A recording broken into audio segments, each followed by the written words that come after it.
पिछले 2 दिनों से झारखंड में छात्र सड़कों पर थे और यहाँ तक कि एक दिन लाठीचार्ज हुआ और जो छात्रों के मूवमेंट को लीड कर रहे थे देवेंद्र नाथ महतो, उनकी गिरफ्तारी हो गई थी, कल उनकी रिहाई भी हो गई। तो कल का दिन छात्रों के लिए राहत भरा था, उनके लिए खुशी का दिन था। एक तरफ देवेंद्र नाथ महतो की रिहाई हो गई, वहीं हाई कोर्ट भी उनके फेवर में फैसला देते हुए एग्जाम का जो रिजल्ट है, उस परिणाम पर रोक लगा दी है।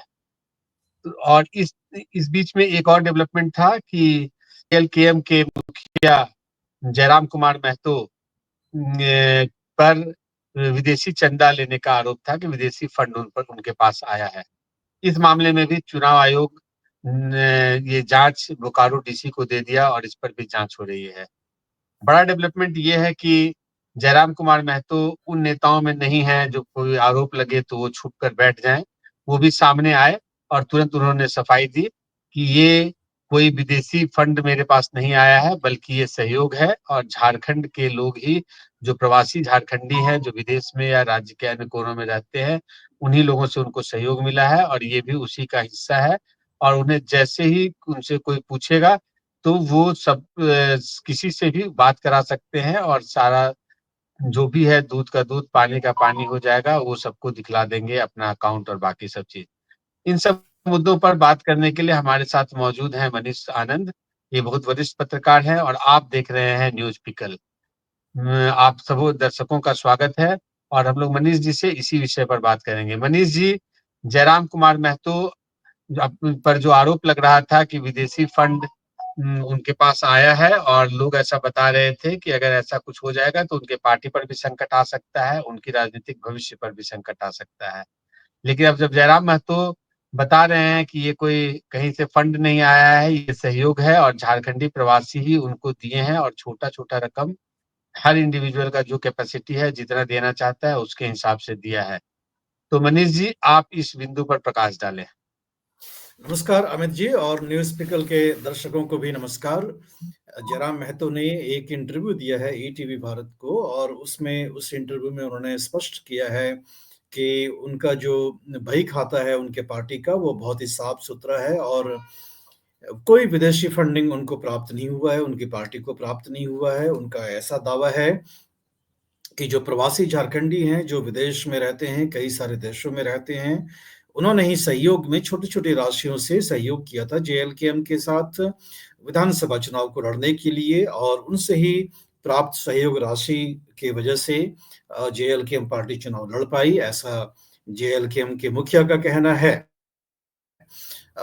विषय हम जानते हैं अमित जी, इसके ऊपर हम लोगों ने चर्चा पहले भी कर रखा है कि पश्चिम बंगाल के एक निवासी राहुल बनर्जी ने शिकायत किया और उस शिकायत को संज्ञान लेते हुए झारखंड के जो चीफ इलेक्टोरल ऑफिसर हैं, उन्होंने बोकारो के डिविजनल कमिश्नर को पत्र लिखा कि इस शिकायत की आप जांच कर लें। आप जानते हैं कि आज के तारीख में कानून में जो प्रावधान है, उस प्रावधान के हिसाब से विदेशी फंडिंग किसी भी पॉलिटिकल पार्टी के लिए, राजनीतिक दल के लिए लेना उस पर मनाही है। ये आज की तारीख में कानून है। अब इस कानून के निहित ये जो शिकायत आया है राहुल बनर्जी का वो किस तरह से देखा जाता है वो तो जो जांच करेंगे अधिकारी लोग वही बताएंगे। चुनाव आयोग भी स्पष्ट करेगा इसके ऊपर, कोई नई बात नहीं है। बहुत सारे पार्टियों के ऊपर भी ये ऐसे शिकायतें और इल्जाम लग चुके हैं कि विदेशी फंडिंग उन्होंने लिया और चुनाव लड़े। तो कोई नई बात नहीं है लेकिन बहुत ही पारदर्शिता दिखाते हुए जयराम महतो कह रहे हैं कि हमारा जो अकाउंट बुक है वो बहुत ही क्लीन है और झारखंड के प्रवासी लोगों ने अपनी जो भी स्वेच्छा से जो भी सहायता करना था उस उन्होंने सहायता किया और चूंकि छात्र राजनीति से बनी हुई है, कोई पार्टी है, कोई किसी कॉर्पोरेट फंडिंग का इनको कोई फायदा नहीं हुआ है, तो ऐसे में लोगों से चंदे लेकर करके ही ये चुनाव लड़ सकते हैं। चुनावी राजनीति में पैसे खर्च होते हैं, वो सभी को पता है। तो इस तरह से इन्होंने अपने ही लोगों से जो छोटे-छोटे गाँव से लोग बाहर जाकर के अपना मेहनत कश हैं, वो लोग काफ़ी काम मेहनत करते हैं। उनको लगा कि ये जो पार्टी है, इन्हें सहयोग करना चाहिए और उन्होंने छोटे-छोटे धनराशियाँ जो हैं, इनको दी हैं। तो अमित जी, आने वाले समय में हम देखेंगे, जयराम महतो ने तो अपना स्टेटमेंट दे दिया है, लेकिन अधिकारी जो कार्रवाई करेंगे, वो जाँच करेंगे, वो अकाउंट बुक भी शायद चेक कर सकते हैं। जब वो रिपोर्ट आएगी, तब हमें मालूम चलेगा कि क्या रुख है इस पूरे मामले के ऊपर। जी, अमित जी। मनीष जी, जब से झारखंड चुनाव का परिणाम आया है, हम लोग कई बार जयराम कुमार महतो पर बात कर चुके हैं। कुछ लोग ये भी समझ रहे होंगे कि आखिर क्या बात है कि बार-बार हम लोग जयराम महतो पर ही बात करते हैं। लेकिन मनीष जी, जब से झारखंड चुनाव का परिणाम आया, वो परिणाम ऐसा आया जिसका किसी ने कल्पना नहीं किया था। बीजेपी जो 5 साल सत्ता में रहने के बाद उनका परफॉर्मेंस और खराब हो गया, जहाँ सुधरना चाहिए था और खराब हो गया। और जो रूलिंग पार्टी है जेएमएम और इंडिया इंडिया ब्लॉक, उनका परफॉर्मेंस, जबकि उन पर भ्रष्टाचार का आरोप लगा था और कई तरह के उन पर आरोप थे, उनके साथ एंटी इनकम्बेंसी था, तब भी और बेहतर परिणाम के साथ वो सामने आए। और अब सब लोग ये मान रहे हैं कि इसमें सबसे बड़ा रोल जयराम कुमार महतो का था और उनकी पार्टी जो जेएलकेएम है, वो एक बहुत बड़ा फैक्टर था। इसलिए बार-बार जयराम महतो और जेएलकेएम पर बात करना बनता है। और जब से परिणाम आया है और अब तो शपथ ग्रहण हो गया, 2-4 दिन का विधानसभा का सेशन भी था, उसमें भी लगातार जयराम कुमार महतो पर ही हर लोगों का अटेंशन रहा, चूँकि उन्होंने बहुत बेबाकी से अपनी बात सदन के पटल पर रखी। तो मनीष जी, मैं उनके एक एक जो उन्होंने मैया सम्मान योजना को लेकर एक उनका बयान आया है। बेसिकली वो सदन के पटल पर भी इसी बात पर वो डिबेट कर रहे थे और सदन के बाहर भी वो लगातार इस बात पर बोलते हुए दिख रहे हैं।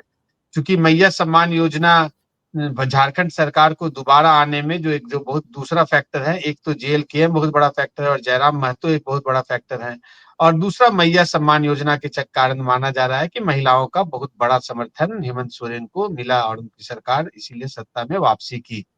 लेकिन जयराम कुमार महतो खुलकर बोल रहे हैं, ये जो मैया सम्मान योजना है, ये 18 साल से लेकर फिर 60 साल की महिलाओं के को मिलता है। ये जो मिल रहा है, जो जिसकी राशि भी अब बढ़ा दी जाएगी, ₹2100 प्रत्येक महीने मिलेगा महिलाओं को। लेकिन जयराम कुमार महतो खुलकर बोल रहे हैं कि 18 से 25 साल की महिलाओं को इसमें इसमें शामिल नहीं किया जाना चाहिए। जो ज़्यादा एज ग्रुप की महिलाएँ हैं, उनको मिले, उससे उनका कोई ऐतराज़ नहीं है। उनका कहना है कि अगर 18 से 25 की महिलाओं को अगर देना भी है, तो आप उनको स्कॉलरशिप के रूप में दीजिए या अन्य किसी दूसरे नाम से दीजिए, क्योंकि इससे वो आलसी हो जाएँगी और उनका अपना विकास नहीं होगा। और ये समाज के लिए भी ठीक नहीं है, देश के लिए भी ठीक नहीं है और उनके इंडिविजुअल के लिए भी ठीक नहीं है। मनीष जी, उनके इस लॉजिक से आप कितना सहमत हैं, इस पर आप अपने विचार को रखें? अ, अमित जी, जो भावना जयराम महतो की इस वक्तव्य में है, उसका ये मतलब निकल कर के आता है कि जो 18 से 25 आयु वर्ग में जो लड़कियां हैं, वो कॉलेज स्कूल से निकल कर के कॉलेज में दाखिल होती हैं, अपनी पढ़ाई में लगी होती हैं। इस विषय के 2 पहलू हैं अमित जी, हम उसे पहले हमें समझ लेना चाहिए। पहला तो ये कि जयराम महतो ये मान रहे हैं कि 100% जो 18 से 25 वर्ष की आयु वर्ग में लड़कियां हैं झारखंड में, सब के सब कॉलेज में हैं। ये तथ्य कितना सही है, उसकी जांच कर लेनी चाहिए, क्योंकि हम जानते हैं कि स्कूल एनरोलमेंट भी जो है वो 100% नहीं होता है। कई सारे बच्चियां जो हैं, कई कारणों से स्कूल से ड्रॉप आउट हो जाती हैं, कॉलेज तक नहीं पहुंच पाती हैं। 18 वर्ष की उम्र आते-आते कई लड़कियां जो हैं पढ़ाई-लिखाई छोड़ देती हैं। उसके बहुत सारे सामाजिक और आर्थिक कारण होते हैं। तो हमें ये तथ्य जाँच कर लेना चाहिए, लेकिन जो मूल भावना है जयराम महतो का कि आप स्कॉलरशिप देकर के लड़कियों की पढ़ाई में आप सहयोग दीजिए, तो उस भावना से हम समझते हैं कि जो भी तर्कसंगत लोग हैं वो अपने आप को जोड़ना ही चाहेंगे इस भावना से, और बिल्कुल सही वाजिब सी बात है। लेकिन राज्य सरकार को ये भी कोशिश करनी चाहिए कि जितनी भी लड़कियाँ हैं झारखंड में, जो जो स्कूल जाने के उम्र में हैं, वो 100% वो स्कूल जाएँ, कोई भी ड्रॉप आउट नहीं हो, और ड्रॉप आउट अगर हो रहा है तो उन परिवारों से जाकर के मिलें और मालूम करें कि कारण क्या है, क्यों ड्रॉप आउट हो रहे हैं, क्या मज़दूरी करवाया जा रहा है उनसे या कुछ काम करवाया जा रहा है उनसे या कम उम्र में शादियाँ कर दी जा रही हैं, क्या कारण है ये मालूम करना चाहिए और उसका हल निकालना चाहिए। किसी एनजीओ के साथ जोड़ा भी जाए उनको और उनको स्कूल में वापस लेकर के आया जाए, तभी वो लड़कियाँ जब 18 वर्ष की होंगी अमित जी, तब वो कॉलेज जा पाएँगी और उनको जिस स्कॉलरशिप देने की बात आप कर रहे हैं, तभी उनको फ़ायदा मिल पाएगा। अगर जयराम महतो की बात को मान ली जाए, तो जो लड़कियां 18 से 25 वर्ष की उम्र में अभी कॉलेज में नहीं हैं, पढ़ाई नहीं कर रही हैं, तो शायद वो इस स्कीम का जो मैया सम्मान योजना है, इसका जो फ़ायदा है, उससे वंचित हो सकती हैं। तो हम समझते हैं जयराम महतो भी इस बात को अपने वक्तव्य में शामिल करेंगे और इस पर पुनर्विचार करेंगे और झारखंड सरकार से कोशिश करेंगे, चूँकि अब वो विधायक भी हो गए हैं, उनकी पार्टी भी बड़ी हो रही है और उनकी पार्टी की आवाज़ भी सुनी जा रही है और वो कोशिश करेंगे कि 100% जो है लड़कियों का स्कूल और कॉलेज में एनरोलमेंट हो। कोई भी लड़कियाँ जो उम्र संगत हैं कॉलेज और पढ़ाई करने के लिए, वो कॉलेज या स्कूल से बाहर ना हो। इसका प्रबंध अमित जी पुरजोर तरीके से करना चाहिए। मनीष जी, जयराम कुमार महतो जो ये तर्क दे रहे हैं, उसके साथ वो कई उदाहरण भी दिखलाते हैं, बताते हैं। उन्होंने कहा है कि जैसे अभी आपको मालूम है कि प्रधानमंत्री योजना के अंतर्गत सबको, जन धन योजना के अंतर्गत सबको खाने का कि मतलब अनाज मिलता है, मुफ्त अनाज की सुविधा है। तो उनका कहना है कि जब से अनाज मिल रहा है तो झारखंड के संदर्भ में उन्होंने उदाहरण दिया कि 4 तरह की कृषि भूमि है झारखंड में, बहियार, कनारी, हीर और बाईत। तो उनका कहना है कि जब से सबको अनाज फ्री में मिल रहा है, तब से ये जो बाइद बाइद है और एक बहियार है, बहियार में उनका कहना है कि सालों भर खेती होता है। तो जो दो दो कैटेगरी में किसान जो है चावल लगाना कम कर दिए हैं। और पहले जो वो किसान के बच्चे हैं, पहले जो उनके घर में जो चावल का स्टॉक होता था, ये उनका मतलब है कि हर किसानों के घर में जो चावल का स्टॉक होता था अपने खेत से पैदा करने के बाद, वो 2-2 साल का उनके पास स्टॉक होता था। लेकिन जब से उन लोगों को फ्री में अनाज मिलना शुरू हुआ है, तो किसान जो है खेती पर ध्यान नहीं लगा रहे हैं, और जो हार्ड जैसा भूमि है जहाँ सिंचाई की सुविधा थोड़ी कम होगी या उस तरह की होगी, तो उस पर उन्होंने फसल लगाना बंद कर दिया है। तो ये एक तरह से बोले लॉन्ग टर्म में इसको भी वो देखते हैं कि बहुत हानि होने वाली है, मतलब देश के सरकम से के परिप्रेक्ष्य में अगर लॉन्ग लार्जर सोचेंगे तो ये अच्छा परिणाम नहीं है उस फ्री अनाज बांटने का। तो इसी तरह का वो बोल रहे हैं कि पैसे का भी जो मामला है, अगर आप उनको कम उम्र में पैसे देंगे तो उसका वो यूज से ज्यादा मिसयूज होगा। और दूसरा उनका कहना है कि एक स्किल डेवलपमेंट करवाएं, मतलब महिलाओं को भी इस तरह का चीज करवाएं कि वो अपने पैरों पैरों पर खड़ी हो जाए और बहुत लंबा उनका जो आने वाला भविष्य है वो बहुत सुनहरा हो। तो मनीष जी, इन दोनों संदर्भों को देखते हुए कुछ अपने आप विचार बताएं। अमित जी, विषय बहुत ये जो विषय है और जो तर्क दे रहे हैं जयराम कुमार महतो, ये कोई नया नहीं है। इसके ऊपर काफ़ी संवाद और बहस हो चुकी है। सबसे पहले बात हम समझ लें कि जो आप स्कीम का नाम ले रहे हैं, वो प्रधानमंत्री गरीब कल्याण अन्न योजना है, जो कि कोविड के आने के बाद नरेंद्र मोदी की सरकार ने 80 करोड़ की आबादी की जनता के लिए मुफ्त में अनाज का प्रबंध किया था, 5 किलो प्रति व्यक्ति प्रति महीना। तो अगर एक परिवार में 4 या 5 सदस्य हैं, तो आपके पास 25 किलो फ्री में अनाज आ रहा है। ये कोविड के बाद का ये क्रम है और छत्तीसगढ़ में जब विधानसभा चुनाव हो रहा था, तब फिर से नरेंद्र मोदी ने ऐलान किया कि इस योजना को और आगे बढ़ाया जाएगा।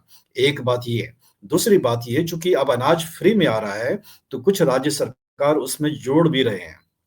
जैसे आप देखेंगे तेलंगाना में 1 किलो घी जोड़ दिया, दाल जोड़ दिया, अरहर दाल जोड़ दिया 1 किलो, कहीं चीनी जोड़ दिया।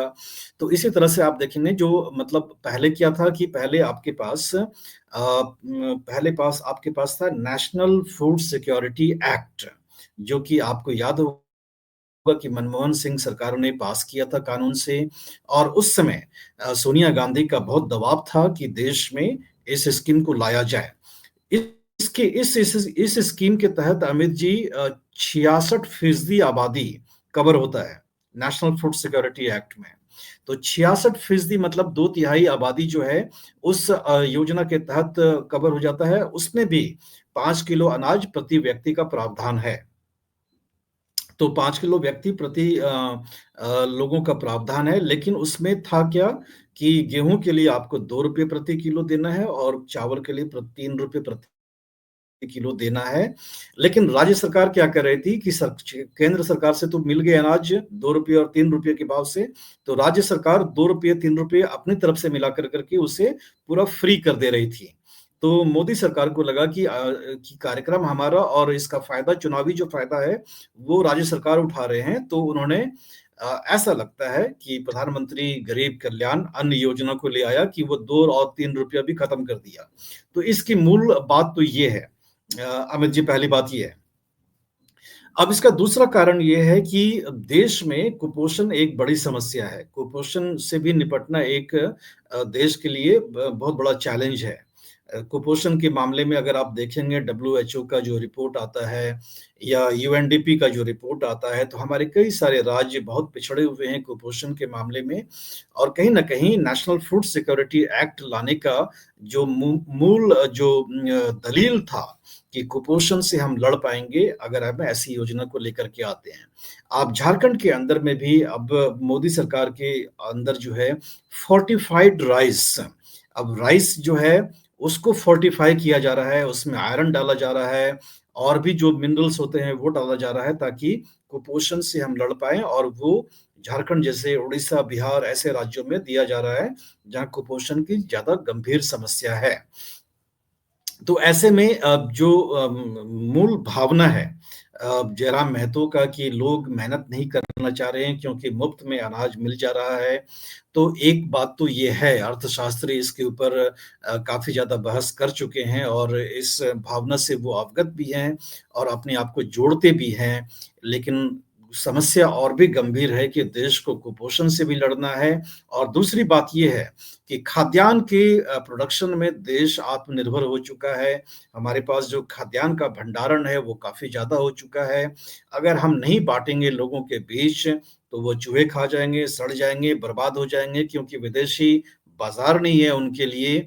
तो अपने देश में लोगों को ही क्यों ना बाँट दिया जाए, लेकिन उसका नेगेटिव इम्पैक्ट भी होता है, वो निश्चित रूप से सही है। लेकिन बहुत सारे इसमें विषय जुड़े हुए हैं अमित जी और इसके ऊपर चर्चा काफ़ी लंबे समय से चलता आ रहा है। नहीं मनीष जी, बहुत सारी जानकारी हम लोगों को मिली। उम्मीद है दर्शकों को भी इसका लाभ मिला होगा। हम लोग झारखंड की राजनीति पर और झारखंड के नेताओं पर, खास करके जयराम कुमार महतो, जेएलकेएम और जो भी हर दिन दूसरे दिन जो डेवलपमेंट होता है उन सब पर लगातार निगाहें बनाए रखेंगे। उम्मीद है आप लोगों को ये वीडियो बहुत पसंद आया होगा। अगर आप लोग इसको ज्यादा से ज्यादा लाइक करें, सब्सक्राइब करें और अपने नीचे कमेंट बॉक्स में कमेंट जरूर दें। हम लोग जल्दी मिलते हैं अगले वीडियो में, तब तक के लिए नमस्कार। नमस्कार।